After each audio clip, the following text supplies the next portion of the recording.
taking notes and reading the tea leaves of the youth movement that we've seen for the Hurricanes right now, but I still believe that this is a massive month because when they come back from the bye week, they are going to be at North Carolina, then they will host NC State, then they play at Pitt. It is possible that that is loss, and the Miami Hurricanes are heading into November 2-6.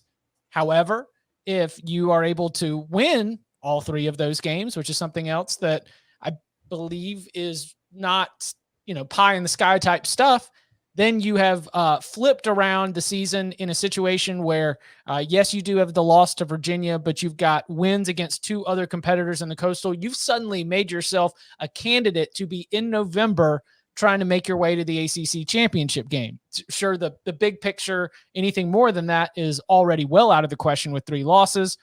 But I think that even with the youth movement, and if you buy into what Manny Diaz is probably selling, that this youth movement is going to be getting better every single week, more experienced every single week, and better at the end of the season than they are at the beginning, I kind of feel like Manny Diaz needs to get 1 minimum and probably 2 of these next 3 games in the month of October.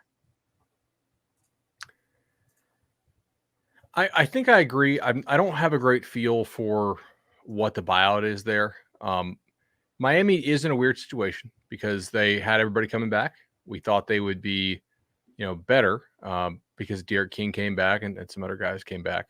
And ultimately, they're really not better. Their defense seems to have regressed a little bit, which is not a great sign because Manny is a defensive guy. But they recruited fairly well.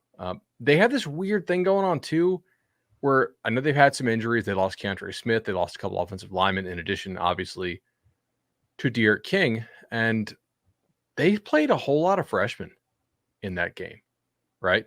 Mm-hmm. Like that's something that's interesting to me.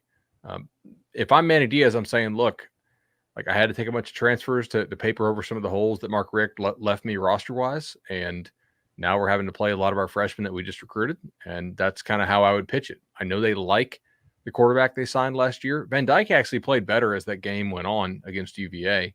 I don't know that I would go make a move, right? And that's not me like being some FSU guy saying, "Hey, please keep Manny Diaz." It's I don't know.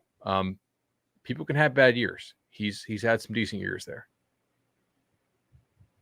What do you think, Tom? Where you at with Manny Diaz? Not like will he get fired, but I mean, do you think that this Hurricanes team is savable? The season can be saved? Okay. No, I think it's going to be a disappointing season either way. And it's the same time, I just like how many times does Miami need to do the same thing where it's like, well, this didn't work after a few years, fire the coach and find somebody else to come do it. And then a few years from now, fire that coach too. And then let's just keep doing that over and over again until it works.